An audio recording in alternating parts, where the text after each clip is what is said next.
when I asked him, I said, well, how do you know? And he said, because when my wife woke me up and told me, I was speaking in a language that she had never heard of. Meanwhile, let me pass on the good word about the new Wonky Times.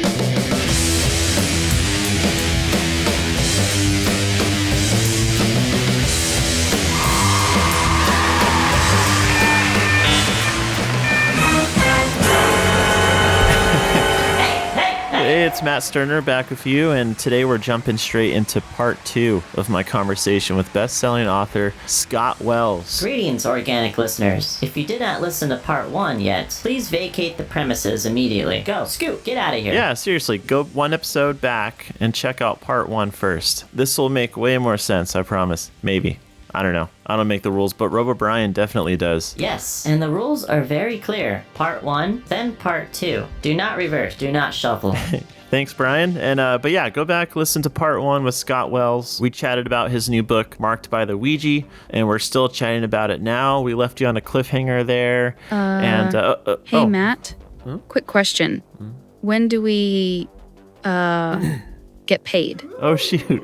The paid actors from part 1 are still here, Brian. Matt, have you not paid them yet? We turned in our invoices last week. You definitely saw them. You even responded with a thumbs up emoji.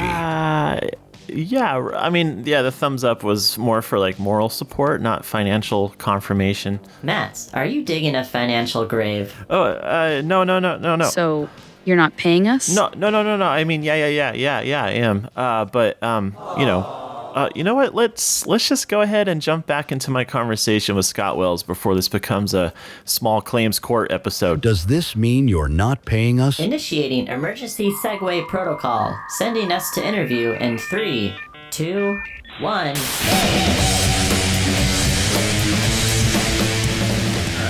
I had heard that Darcy and Trent were in town visiting their parents as well. So, I drove over to their house, and Darcy answers the door, and, we catch up, for a few minutes. And I said, well, where's Trent? I said, I leave town. I have to go home tomorrow. Where's Trent? I'd love to see him. And she said, you didn't hear. And I said, no, hear what? I got to the end. I mean, chills, the hair in the back of my neck stood up. And then I remembered that I had heard that Darcy and Trent were in town visiting their parents as well. So, I drove over to their house, and Darcy answers the door, and, we catch up, for a few minutes. And I said, well, where's Trent? I said, I leave town. I have to go home tomorrow. Where's Trent? I'd love to see him. And she said, you didn't hear. And I said, no, hear what? And she said, Trent died. Wow. And I said, how did he die? And she said, he died in a car accident. Crazy. And it gets better. And I sat there for a second, and I just read those notes just less than an hour before. And I said, when did it happen? And she closed her eyes, and she leaned her head back, and she said, it's a day I will never, ever forget. And she told me the date. It was 2 years exactly to the date that threat came through the board, that if he didn't help Chastity, he was going to die the same way Peter died, which was a car accident. And I clearly, as you know by now, I talk a lot. And so there's not a lot that, that shuts me up. You're so good at telling stories. I don't want it to end, Keep going. Thank you. So she told me the date, and I realized that it was literally 2 years to the date from that threat. And I was speechless for I don't know how long, it's for a moment or two. And I looked at her and I said, Darcy, do you remember that day? That's all I got out. Mm-hmm. And I could see her face, the color just drain out of her face. She had forgotten it, but I could see it drain out of her face. And she reached over and grabbed my arm, and she looked at me and she said, and that house burned down too. Wow. And we don't know what happened to Chastity. We were never able to figure that out. So this book includes, this experience lasted over 12 hours. It includes an unsolved murder, and it also includes the death of my friend as a direct result from the threat of a board. Well, after I found that out, I felt so guilty for years, and it affected. I thought it was my board, and my friend lost his life, and I couldn't understand why. And because we were all there together, why did it constantly single out Trent? Why did it only respond to Trent and not us? I mean, I never understood that, and I felt guilty, and it started to affect the way that I was thinking. And I was homeless for a while, and I got to a point where I thought, this is not how I want to live. I have better plans for my life, and so I put a plan in motion, and within 6 years, I was able to buy my first house, and I started my first business, and so I started changing my life, but the more I thought about that whole experience and about what happened afterward, and how I couldn't tell anybody because everyone that I told judged me, made fun of me. Oh, is this guy? He's a ghost whisperer, Right. And you get to the point where you have to keep it inside, and it just bubbles up. And then there's the grief on top of that, and it just started eating me up. So fast forward years later, I need to say, because this affects other things as well. So I'm one of those people that weird, strange, crazy, and sometimes really incredibly good things happen to. I can't explain it. Most of the things cause a lot of trauma, but once I get through that trauma, it becomes just amazing stories.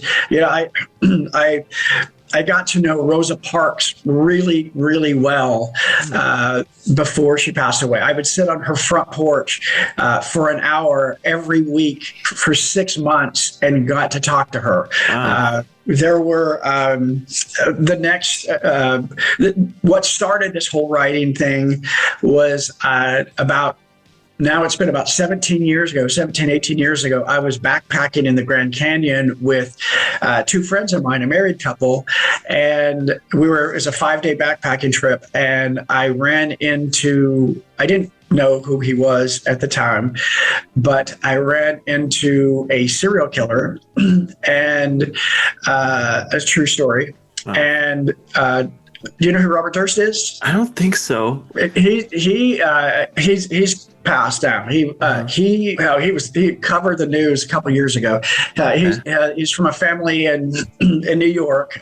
His dad started the largest commercial real estate firm in the city, and so they're billionaires, and he had killed his first wife, suspected killing his first wife. He was hiding out in Galveston, Texas, as a deaf mute woman, and killed a man there, cut him up in 5 body bags or 5 garbage bags, threw him in Galveston Bay. And then he was driving cross country to go kill his best friend because she knew where the body of his first wife was and was blackmailing him. And he was going to close off that loop.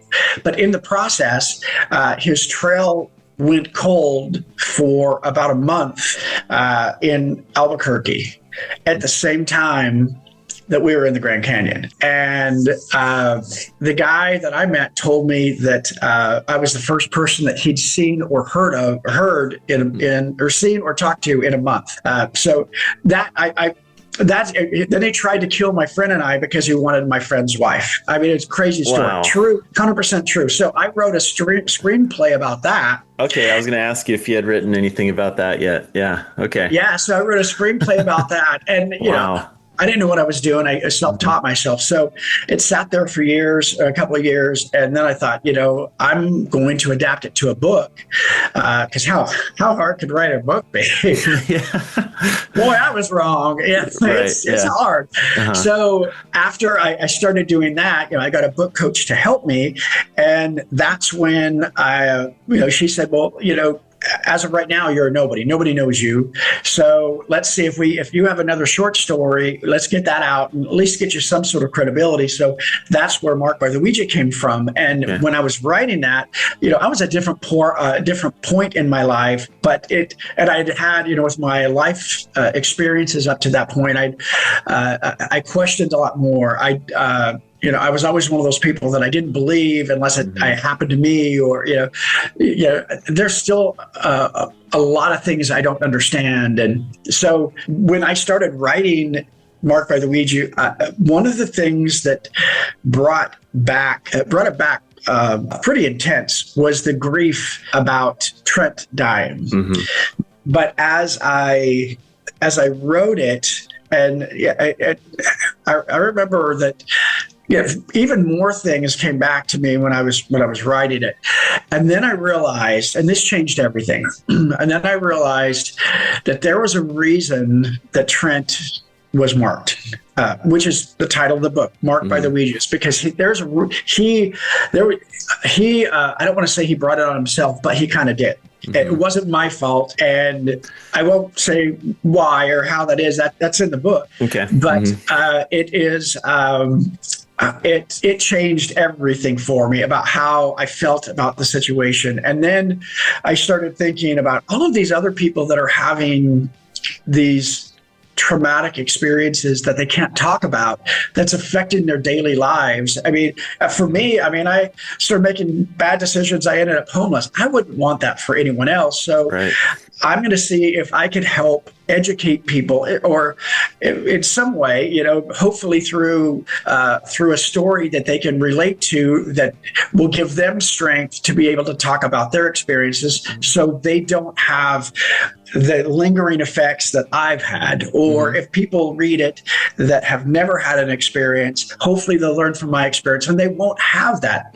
So that's kind of how things have shifted. And one of the things that I'm most proud of, I can honestly say, that was so unintended, is when I was promoting the book, I did shows, all over social media, and I've had so many people, thousands of people. That's when I got the death threats. But I had so many people from around the world send me messages and share their own personal stories, which I think is extremely courageous, because I remember I couldn't tell my story. And I'm really proud that I've somehow created a safe space for these people to talk about their experiences, because I truly believe that.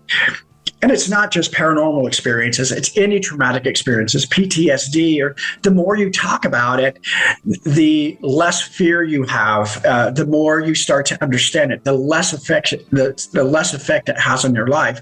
Until, once you talk about it enough, hopefully you can leave the past in the past, and it doesn't affect the future. So I like that people can share that with me, and I want to be able to do that to create a bigger space where more people can do that, which, that's why I was saying I've got, like, the book, is one side, the short film Marked, that actually is going live on GoFundMe today, that's the second phase. And we're inviting everyone to join that movement, because every donation, it helps somebody who's had one of these experiences. It gives them a little more confidence and courage to share that, and kind of work through these, and know that they're not alone, they're not invisible. And then the third way, to get people talking is this TV project that we're doing. So, what I started writing as I'm not gonna lie, I wanted to scare people. I wanted people to feel what I felt, but then it became more. I wanted to educate people, and you didn't realize you were creating, like, this community for people to get the courage to come out and tell their stories and like not feel alone in it, you know, if they've experienced something similar, or like you're saying, it doesn't have to be like a similar experience. It could be any kind of, you know, thing that they're not comfortable talking about. You know, like I've spoken to a couple of mediums. They're the same way, where they hid their abilities because it wasn't accepted. They were seen as the weirdos because they could speak to the spirit world and stuff like that. And so it's cool that the more and more that people are going out there and like talking about this, it's making people just feel comfortable, you know? I love that. And I have to, I believe in giving props where it's due. And it's people like yourself that provide a platform to reach so many other people that we wouldn't normally be able to reach. You know, you're providing an opportunity for that conversation to expand, for people to say, hey, look, I heard this story the other day. What do you think about that? And then that person tells someone else. And before long, you know, the hauntings, I believe, hauntings are, it's not, I may have said this before, but it's not about the ghost in the room. It's really what happens afterward. And so if we're, you know, and everything that we don't understand scares us. So if all of us working together, and I love that have had mediums on the show before, because and that they've had similar experiences, because I think it's pretty common for people who have had traumatic experiences. And like you said, it doesn't have to all be ghosts or paranormal. You know, like I remember I felt this way. You know, gay in a Mormon household in a small farming town. I couldn't be who I was, and you know, and so they're coming out, you know, is another aspect. But it's and it's not just that; it's any aspect. I mean, horror is a way that we can kind of put a face to our fear. And in a way, it can be kind of like a metaphor. You know, it's a lot of people can't talk about the things that they've gone through, but if they put it in a story, or if they put it, you know, and horrors are great for that, you know, especially for traumatic, you know, they can share their story without feeling like they're taking ownership of it. Right. And, you know, but the only way that we're going to help people in all of these different, their traumas and PTSD diagnosis is if we all work together and open up that safe space where they can talk about it. You don't have to believe it. You don't have to agree with it, because I get it. Not everyone does, but at least don't judge, don't humiliate, don't ostracize. Give them a chance to talk about it, you know, because it really does help. It helps for me. And so that's my big push of what I really want to do now. And you know, like I said, it's people like yourself that are exceptional that actually provide that opportunity. So I can't thank you enough for the chance to talk about this and for giving me a chance to be able to meet you and talk about it. I'm like, I love your show, and I'm like, it's the whole concept behind it is cool, and I think I've been looking forward to it, because I think I relate to it well, because a lot of weird things happen to me. Yeah, I have other stories after another story of something that happened last Thanksgiving when I rented an Airbnb, and that's a story down the road. But my life is all about weird and wonky stuff, so I love it. Now I'm sure you're just accepting it. You know, like if something weird happens tomorrow, you're like, oh yeah, I'm not even surprised that's happening right now. It is. I've kind of leaned into it. You know, at first I'm like. Seriously, at first I thought, I think I might be one of the luckiest people alive. All these great things happen. And then I'm like, I got older and I'm like, I don't know if I would call these great things, but they all turn into a way that I can hopefully help. Yes, that's the main thing. You know, like you were saying, you don't really necessarily need to have an experience to relate or just to be interested in what you've written or your like any sort of media that you're putting out, because who knows, maybe 10 years down the road from now, I will be, you know, visited by a spirit or something. And just from talking to you and talking to others, it's like I am kind of prepared now now. You don't need to have a traumatic effect to just want to read your book or to watch your show or your short film. And it's cool that you're covering all the different platforms, because not everyone likes to read. Some like the visuals to be in front of them. I like to read because I like to create the visuals in my head, but I also like films and TV shows, and it's cool that you're covering all your bases pretty much. Like, I want my stories out there. If you don't like to read, don't worry about it. I have this and I have this. Do you have an audio book yet? I do. As a matter of fact, the Audible come out. It launched Friday. Oh, cool. Okay. And which I love it. I've never really been an Audible fan, but I listened to it and I'm like, the guy that I got, the reader was he's awesome. Like, he really did a great job. Okay. Yeah. Cool. He did awesome. And and thank you for saying that about the book. You don't have to have had an experience. This book is, if I could put it in categories, I would say if you like horror, this is a good book for you. If you like thrillers, I think this is a good book for you. This is also considered, a young adult. So, if you are, younger, and especially teenagers and things, because they're the ones overwhelmingly that use Ouija boards. This is even if you're a parent, you've got a teenager, I think especially at these times, you have to assume that those, because that's what teenagers do, right, that they're going to... They're curious, Exactly. And stuff, they're asking questions. So buy the book and give it to them and have them read it. It's not... I don't think it's pigeonholed in, for the Claymore Award at Killer Nashville, to a 2025 Claymore Award in August. It was actually a finalist in the True Crime Award. Cool. So people who are true crime enthusiasts, I think they can also get it. And, there's a little bit for everyone. People who like psychological thrillers, because it also goes into,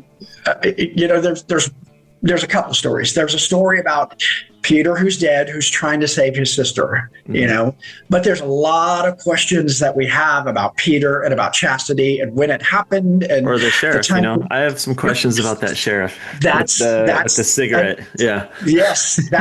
You picked that up. I don't know. I don't want to ask too much yet. But yeah, I'm like, something's up with the sheriff. Just by the way you said how he reacted, he wasn't shocked, and cigarettes, the cherry on the end of the cigarette that you saw in the I don't know.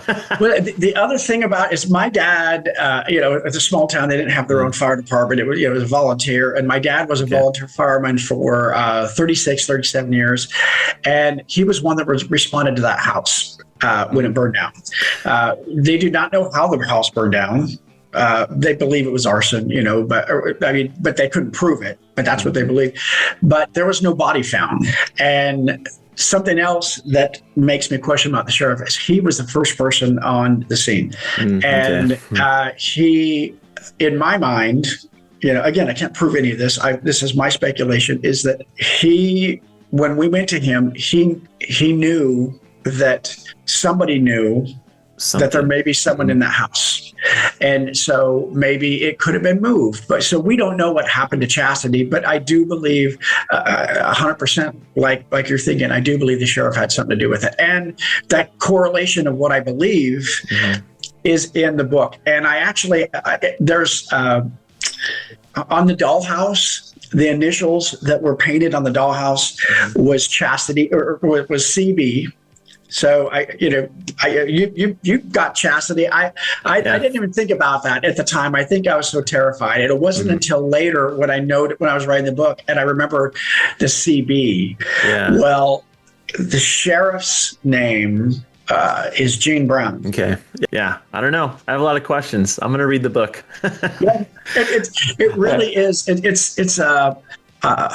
it's a crazy Twisted Tale. That's why I started the company Twisted Tales. Yeah, I was looking at your shirt. Yeah. Yeah, I started Twisted Tales because there's Marked by the Ouija. The next book is Phantom Ranch, which is the one I mentioned in the Grand Canyon, and that is coming out May of 2026. The story after that is actually I'm writing a TV show that I'm really, really excited about. Each episode is a true story of something that happened to other people, and it's not Ouija related, but it is definitely a thriller, true crime in the genre. Story after that, I have my story of my experience when I rented the house, the Airbnb, because that story or that house has a link to national history that I did not understand until I spent a couple of weeks researching it. So I'm excited to hear about that one. You'll have to come back on the show and talk more about these stories. Oh, I'd love to. I mean, anytime.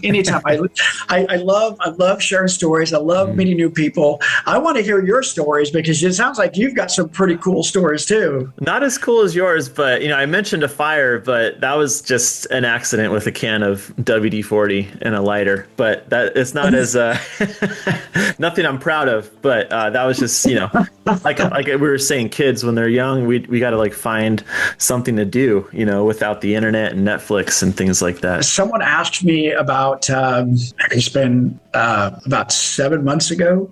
They asked me, which I thought the question was, and I would love to get your thoughts on this, because I thought the question was brilliant. He said, and this question is coming from somebody that we had interviewed for the TV show. Okay. And who utilizes the board on a regular basis, like a weekly basis, and has never had a bad experience, never had a not good experience. Okay. So he asked me, do you think that ChatGPT is the modern day Ouija board? Do people consult ChatGPT like these kids, or like they do with their older generation using the Ouija board as a guide? Yeah. What do you think? I think it's in a way it can be like that, because you're asking something questions and you're looking for answers, and in a way it's like a digital Ouija board just telling you, I don't know, because deep question, isn't it? I mean, do you have any Google speakers or Amazon Echoes or things like that in your home? Not anymore. I've had, and this is related to AI, sometimes there's one or two that just randomly will start talking, and really but it's not anything useful. It's just it'll say, I don't know, it's listening. I wasn't even talking or anything. So I don't know. Do you think the spirit world has access to these AI tools? Can they get in there and somehow communicate with us like they were using a Ouija board to communicate? I don't know. That's a great question. And the first time I've been asked that, I love it. Wonky Times will be right back after this short commercial break. I like to do it on the couch. I like to do it with my husband. Heck, sometimes I do it when no one's looking. Anywhere works for me. Introducing the Wonky Times Hotline. It's so much fun. You can do it anywhere. No way. Yes, anywhere. Your couch, your car, your backyard. Call us, leave a voicemail, and maybe you'll hear your message on the next podcast episode. Ooh. Dial 615-669-8240. Strange stories, spooky tales, and all things wonky, just waiting for your voice. Again, that's 615-669-8240. Don't wait, get wonky today. So I initially, without really thinking about it, off the top of my head, I believe that AI has to be, I don't want to say started or ignited, it has to be, you've got to interact with that. So while we put that there, over here, when you're talking about the other side, they want to connect with our side, with the living, so bad for a variety of reasons, just as much as, we want to connect with them for a variety of reasons. But when, they want to connect with us so bad, they will use anything, any form that they can to be able to make contact with us. And, most people don't know much about tarot cards or pendulums, and, but everyone knows about the Ouija board because it's promoted as a game. And so that's why the Ouija board is the most widely used. But you don't even need to have a board. I talked to a girl that she printed off a template on a piece of paper, on an 8.5 by 11 sheet of paper from Google, and that worked.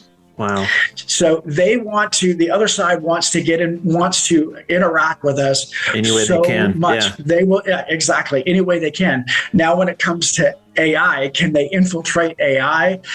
I don't think, and I don't know that much about AI, but I would think that they would not be able to do that unless someone on our side opened up that door for them, which is very real. I think that AI is a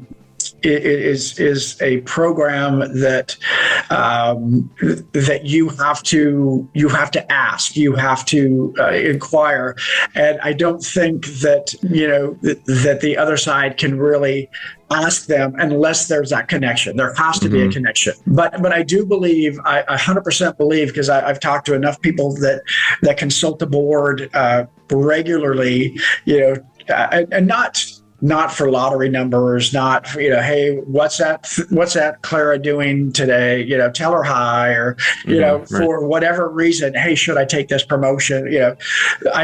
There's still people that do that. But I think in today's age, when he asked me that, I've been thinking about it, and I believe that, and I've talked to more people that will consult with AI about what's going on in their life and what decisions they should make, and should they take this promotion. I've talked to way more that do that with AI these days than with the Ouija board. So the Ouija board is in a state where people are afraid of it, which is good. I do not advocate for the Ouija board. I am not an expert.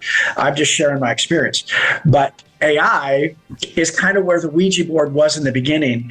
It's known as a game. It's known as, hey, this is beneficial to me. It's easy.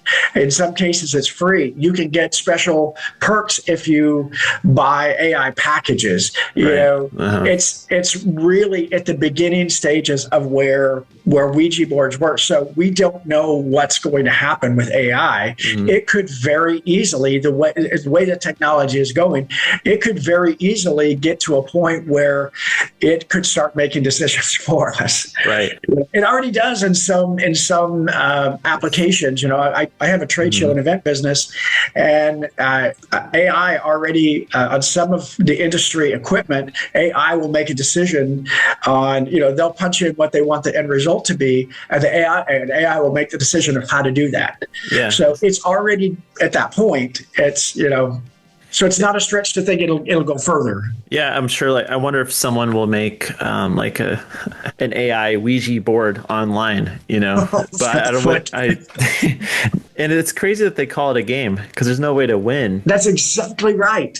There is no way to win. You're not right. It's that's exactly right. And I mean, it's the fact that it's 8. The age limit is 8 and above. Right. I don't, and to think that there are parents out there that maybe they're single parents or they or whatever. I don't know the situation is, but Hasbro would not put 8 and up if people weren't buying it for that. So if that wasn't helping. So to think that there's parents out there that are saying, you know what, I'm busy, I got to work today. Here, go in your room and play this game alone because I don't bother me. Well, that's one of the big rules. You should never play alone. Yeah. Go play with the Ouija board now. Yeah. Wow. I don't think you mentioned it, but have you played with one? Have you used one since that time when you were 16? No. Never. I never will. I mean, Okay. it's now there's no doubt to me the power that it has.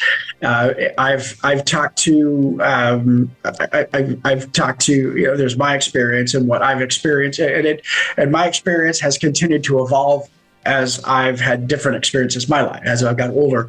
But there was a gentleman that I talked to at a show that, and this is probably the closest analogy that I could give to what I was mentioning earlier, is this man, and he and his wife were at a show. It was a horror, kind of like a Comic-Con, but for horror. Mm-hmm. And I had my booth there, and they came walking by, and the guy stopped and his wife stopped, and she turned around to me, and I'm like, hi. And she said, I don't want to talk to you. I'm Catholic. I don't want to believe in this. Mm-hmm. I know it's true. It's evil, and I'm done. She just wouldn't get near you. Yeah. Wow. Yeah, and I'm thinking, you're at a horror convention. Yeah, did you walk into the wrong building? Right. It's not like it's not misguiding you, But her husband said, he said, honey, why don't you just keep walking? Because I need to talk to this man. Wow. And I watched him watch her walk away, and I mean, I couldn't see how far she got down, but he waited till she got far enough away, and he turned back to me, and he told me a story that just stopped me cold. He said that his uncle had played with a Ouija board in his house. He said he's 55. This happened when he was 4 or 5 years old, so it was 50 years ago. He never played it. He never touched it. But it was being played in his house. And he said, since then, for 50 years, he feels he's had something attached to him that he cannot understand. And, every chance I get, I will try to debunk any, because there's a lot of misinformation out there as well, on everything. Sure, yeah. So I want people to believe and understand the truth, not things that, the mind is fascinating. The mind will make up things, and so I wanted to debunk this. And I said, first off, how do you know that something's attached to you? And he said, well, my wife, he said, when I got married, my wife, the one that he just sent away, would wake him up in the middle of the night. He would be having these night terrors. Oh, okay.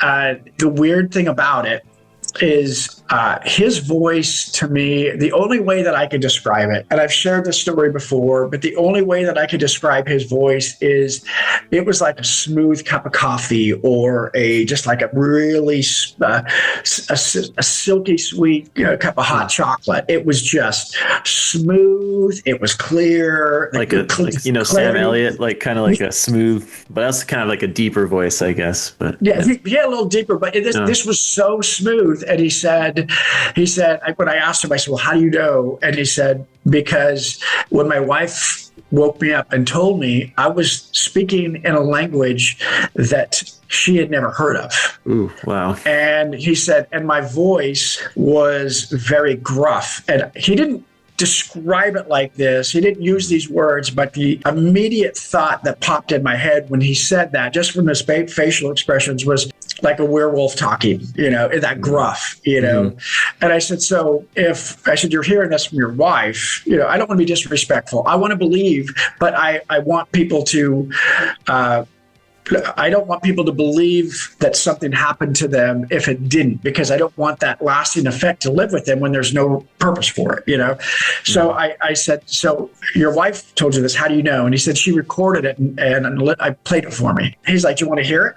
I said, absolutely. So he's like, I don't keep it on my phone. It freaks me out. So he was going to go home and get it and come back. But before he did, I asked him, I said, so what are you doing about this? Because clearly something has attached to you and it is affecting your marriage. I have to believe it's affecting your relationship with your children and with your grandchildren. And he said, I ignore it. I don't want anything to do with it. And I said, well, you do realize that the weaker you get, and you will get weaker the older, it's already been 50 years, it will wear you down. And the weaker you get and the more you deny it, the more strength you give it. And eventually it's going to take over. And it very well could pass from you to a member of your family. And you don't want that. So he's like, I don't want to deal with that. want to ignore it. There's nothing. I mean, I told him, like, I'm not an expert, but I can refer you to people that I've met that are experts in this, that I've met since during this process, this journey. And he wasn't interested. He just wanted to. Hope he's doing okay. Yeah. You know, Yeah.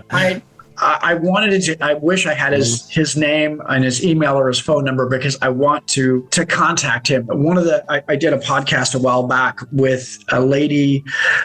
She was another guest, and she calls herself the Ghost Helper. And so I thought I would want to connect maybe the two of them, but I don't have his contact information. He knows who I am. If he wants to reach out, he can reach out. But and that's the other thing I want people out there to know is, if you've had an experience, you are not alone. You are not invisible. You can very easily, and please do, reach out to me on social media, on any of my social media platforms, on Instagram. I've got 2 Facebook accounts, TikTok, YouTube, Substack, or through my website. And I encourage you to share your story. I want to hear your story. I believe it is so courageous when people with traumatic experiences that haven't been able to share that story, like those mediums that you've talked about. You know, it is so courageous when they come out and share their story. It's empowering. So I want to be able to provide that space for them. So if there's anyone out there that has had an experience, just know that if you reach out to me, I'm a safe space, and you will not be judged. Because the more you share your story, the more you talk about it, the less it controls your life, So talk about it as much as you can, especially with people that aren't going to judge you. And that's the purpose of that. I want to do is I want to create that, expand that space. So, but I was going to say that there's another girl that we really want to interview for the TV project. But it's also extremely important for us to make sure that they feel comfortable. The couple that I mentioned that we interviewed, the one that sent me the text that asked me the question if I believe that ChatGPT is a modern day Ouija board, for them, they're active in their community, they're active in their church. We blurred their vision, we blurred their images. We stopped recording and re-recorded if they ever used phrases that they may be associated with, or if they gave locations, things like that. So it's very important for us to keep that privacy. That anonymity.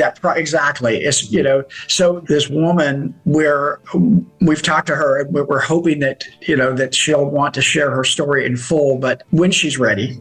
But the story that she did, the piece of the story she did share with us was, she was one of the stereotypical teenage girls, 13 years old, the 3 of them having a slumber party. 3 o'clock in the morning, they decided to play with the Ouija board, and they had just started playing the board. At just a few minutes into it, they were getting some activity. The planchette was moving. They were asking questions. She didn't go into a lot of detail when we were talking to her about that part, but she said, shortly after they started getting reaction, movement from it, one of the girls, the third girl, just got up, took her fingers off the planchette, which is another safety rule you don't do. She got up, took her fingers off the planchette, and walked out of the room. And the other 2 just waited, because I thought, she's just going to the bathroom, and waited and waited and waited. That was 21 years ago, and she's never been seen or heard from since. Wow. Yeah. She just walked out of the room and disappeared. She just walked out of the room and disappeared. She's never been seen or heard from since. So it was her friend, one of the other 2 that were waiting for her, that was sharing the experience. She read my book, and she was telling my publicist the story, and she said it reminds me of my experience. And that's another thing that this book does, is when people read it, it will remind you. It should remind you of your experience. And on a side note, and I just thought of this, is things that you bury inside, these secrets that you bury inside, they're going to bubble out at some point, but it's still your subconscious. And I think people don't understand fully. A lot of people don't understand fully how much your subconscious has controls your daily life, your thinking and things. So this story, can help bring to the surface and help you remember your experience, and then you can get it out. There's no reason to let the past continue to affect the future, and if I can help in some way. It eats away at you and internally and just makes you Exactly. sick, and crazy. Exactly. That story gave me chills. I was like, woo, I'm wearing a sweater. It's and I was crazy. Yeah. Uh-huh. It's twisted tales for sure. Yeah, I like that you've created this umbrella of this whole platform, and you can have all these books and series and things underneath it. Yeah, well, thank you. And you're obviously a great storyteller. So I could sit here and listen to you for hours, but I'll let you go soon. But yeah, this has been a lot of fun. Thanks for chatting. Thank you for the opportunity. I've been looking forward to meeting you. So this is great. Like I said, I connect to your podcast. So cool. I'm glad you like it. And what you're doing is good. It's helping to expand people's mind. It's teaching them new things. It's helping them learn from others' mistakes. It's expanding. You're like, wow, I never thought that before. It's giving them new things to think about. And, and there's not a lot of opportunity, out there that I think people will take to be able to do that. So, I don't want to say you have to trick them, but you have to put it in a story or in an interesting way to where it really sparks that. And you do that, especially again with your podcast. I mean, it's hey, we're just casual people talking about this kind of stuff, and and I think that's a little more approachable for some that are against, or not against, but that are, they don't believe in a lot of things. And so it's fun. It's like I try to treat every episode like I'm trying to convince my mom something, because she'll just be like, nah, So that's great. I love it.